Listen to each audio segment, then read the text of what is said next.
Let's install a steel bumper.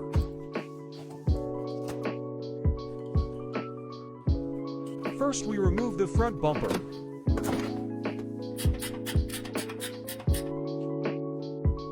That was easy. Now we can install the new mounts.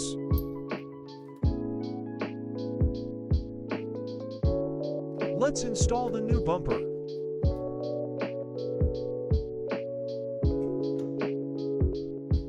Now we just have to tighten it up.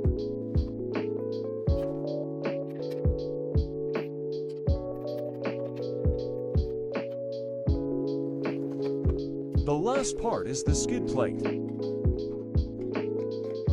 Looks good. What should we do next? Follow to see the rest of the builds.